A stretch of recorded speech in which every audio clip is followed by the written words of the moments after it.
Welcome to the Rowell Report.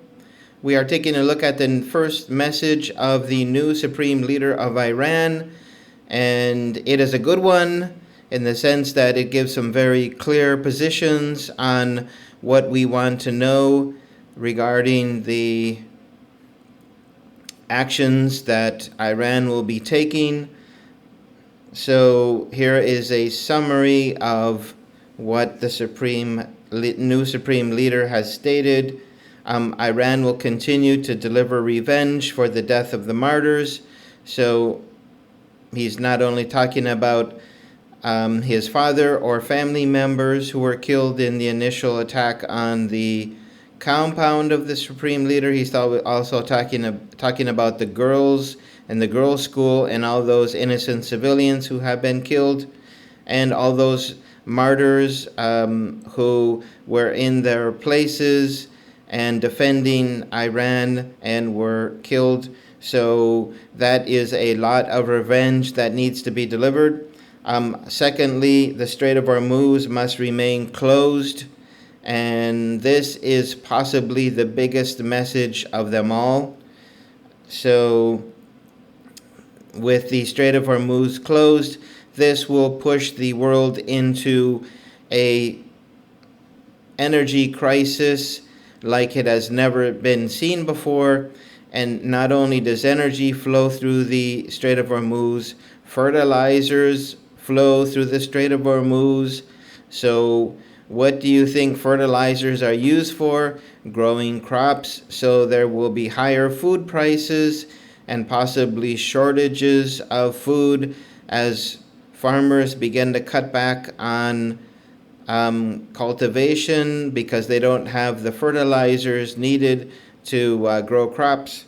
So also a very important point from the new Supreme Leader: all American bases in the region must be closed. So closed, not meaning like closed on the weekend or like Chick-fil-A closed on Sunday.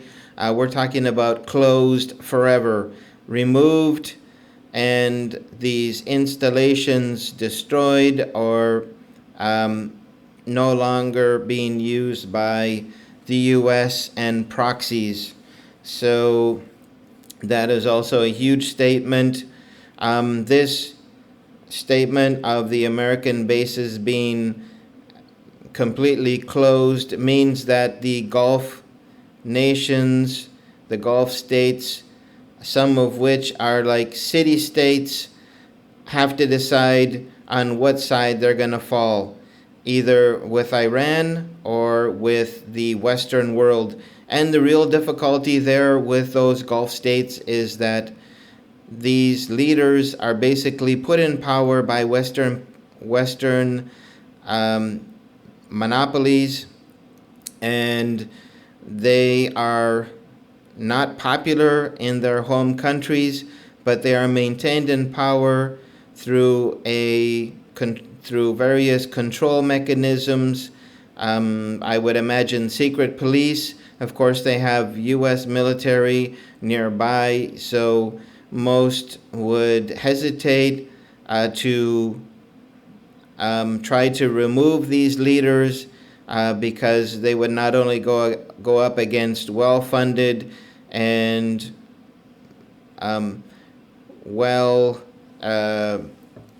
well-equipped state security forces, they would also go up against U.S. forces.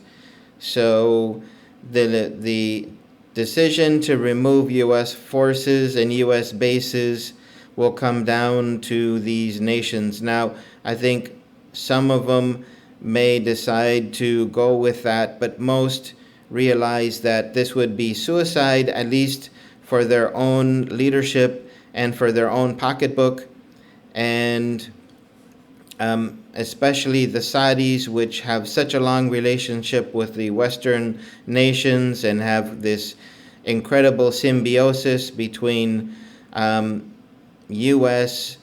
and European interest and their own interests, and slowly incorporating in Israeli interests. So anyway, to walk that back would be very difficult. So also we move on to another point being made by the Supreme Leader. Iran intends to obtain compensation from its opponents. If payments are impossible, an equivalent amount of their property will be destroyed. So this is a recipe for long-term conflict, as Iran will continue to seek out the financial holdings and financial and the property of Western nations, especially the United States and European countries, who basically walk as one. And finally, they say, we do not seek dominance in the region, advocate for unity, mutual relations with all neighboring countries. So Iran wants good relations with its neighboring countries. It just doesn't want U.S. bases there and the United States to call the shots. So that would be a very tall order, considering that these are the clients, these are the people filling the pockets of these monarchies in the Gulf states. And you may know that these Gulf states, once they get the money from the oil revenues, they put that right back into the U.S. stock market, especially AI. So if there was a break in the relationship between these nations and the United States, there could be some severe economic consequences in many parts. You could think if these leaders cut off all relationship with the United States, no longer were putting money into the stock market, no longer propping up the whole AI, some would call it a scam, then that would fall flat on its face, and the stock market would suffer incredibly. So anyway, I'm just going to go to this article now from Iran International, and so we have the comment below about the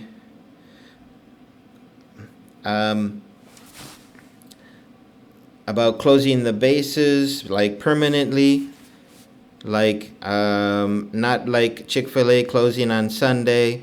So Khamenei, well, it's obviously a translation. These countries must determine, the Gulf states, their position towards those who have attacked our homeland and killed our people. I recommend they close those bases as soon as possible. Well, close, I mean permanently, not like Chick-fil-A closing on Sunday. So that is huge. So these Gulf states have to decide which side they're going to fall on. They now have to calculate out what, for our long-term existence, what is better, to just ride it out and pretend that nothing has happened and continue on with these bases and with their good relationship with the Western countries, or to go with Iran, become kind of BRICS nations, not affiliated, not in a bloc. So, and then if one of these nations was to break away, how would they relate with those neighboring Gulf states? So this could be a further complication. Anyway, you can see that if Khamenei is going to keep the Strait of Hormuz closed, this will create severe economic crisis, and also, and you'll see that at the pump, you'll see that in the grocery store, and you'll see that just about everywhere once oil gets to $200 or $250. So anyway, I think it's important message, because he states his positions clearly. This isn't a mamsy-pamsy statement. This is a very clear black and white statement. You're either with us or against us, and the Strait of Hormuz is going to remain closed. So anyway, I'll cut off the video there. If you like this video, please hit like, share, and subscribe, and I look forward to seeing you back for the next one. Take care. Bye-bye.